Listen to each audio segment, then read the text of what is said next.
40 degree ಬಿಸಿಲಾಗ ಕೆಲಸ ಮಾಡಕತ್ತೀವಿ. ರೈತರದು ಯಾರಿಗೆ ಕಷ್ಟ ಕಾಣಲ್ಲ.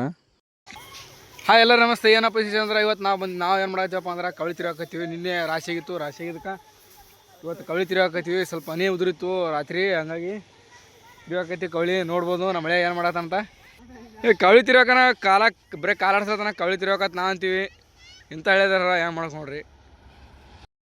40 ಡಿಗ್ರಿ ಬಿಸಿಲಾಗ ಕೆಲಸ ಮಾಡತ್ತೀವಿ. ಕವಳಿ ತಿರುಗಾಕೋದು ಸುಮ್ಮನೆ ಎಲ್ಲ ಕವಳಿ ತಿರುಗಾಕೋದಂದ್ರೆ, ಯಾಕಂದ್ರೆ ಉರಿಯೋ ಬಿಸಿಲಾಗ ಇಂಥ ಬಕೆಟ್ ಕೆಬ್ಬಣ ಬಕೆಟ್ ತೊಗೊಂಡು ತಿರುಗಾಕೋದಿರ್ತದೆ. ಅವು ಮ್ಯಾಲೆ ಬಕೆಟನ್ನು ಸುಡ್ತಿರ್ತಾವೆ, ಮತ್ತು ಬಿಸಿಲು ಹಂಗೆ, ಮತ್ತು ತಳದಾಗೂ ಅವನು ಹಂಗೆ ಕವಳಿ ಅವನು ಸುಡ್ತಿರ್ತಾವೆ. ಆದರೂ ತಿರುಗಾಕೋಬೇಕು, ಯಾಕಂದರೆ ಒಂದು ಅರ್ಧ ಹೊಡೆದು ಈಗ ಇನ್ನೊಂದು ಅರ್ಧ ಅದ ಹಾಗೆ ಮಾಡಿದೆವು. ಮತ್ತು ನಡೀತದ ಕಡೆ ಇನ್ನೇ ಬಂದೀವಿ ದಂಡಿಗೆ. ಇಟ್ಟು ಹಾಗೆ ಮಾಡಿದ್ವಿ ಮುಂದಿನ ಕೆಲಸ ಅಂದ್ರೇನು ಒಂದು ಸಲ ರೂಟ್ ಹೊಡ್ಕೋಬೇಕು. ಮತ್ತು ಹಂಗಾಗಿ ಇದಟ್ಟು ಹಾಗೆ ಮಾಡತ್ತೀವಿ. ಎಲ್ಲರೂ ನಮ್ಮ ಮನೆಯವ್ರಿವಿ, ಯಾರೂ ಹೊರಗಿನವರಲ್ಲ. ಯಾಕಂದ್ರೆ ಯಾವ ಆಳಸಿಲ್ಲ ನಾವು, ಅಷ್ಟು ಮಂದಿ ನಮ್ಮ ಹಳೆಯದವರು ಮಾವದೇವರು ನಾವೇ ಅಷ್ಟು ಮಂದಿ ನಾವೇ ಹೊಡಕತ್ತೀವಿ.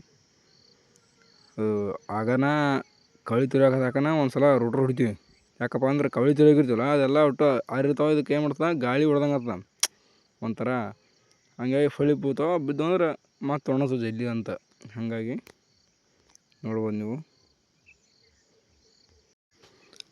ಯಾಕಂದ್ರೆ ಈಗ ಕವಳಿ ತಿರುಗಾಕಬೇಕು, ಅದು ಹೊಡಿಬೇಕು ಕಂಪಲ್ಸರಿ. ಕೆಲವ್ರಿಗೆ ಗೊತ್ತಿಲ್ಲ, ಕೆಲವರು ಇಲ್ಲಿ ಇರಲ್ಲ. ಈಗ ಬಂದ ಇವನು ರೂಟ್ರ್ ಅಂತೇಳಿ. ಮೊದಲೇನು ಇದ್ದಿಲ್ಲ, ಮೊದಲೆಲ್ಲ ಕೈಲೇ ತಿರುಗಾಕೀವಿ ನಾವು. ಈಗ ನಾವು ಮಾಡ್ಕೊಂಡಿವಿ ಹಂಗಾಗಿ ಹೊಡ್ಯಾಕತ್ತೀವಿ. ಅಂದ್ರೇನು ಅದಕ್ಕೆ ನೋಡಿ ಹೆಂಗೆ ಆಗ್ತದೆ ಧೂಳು, ಈ ಥರ ಧೂಳು ಆರಬೇಕು.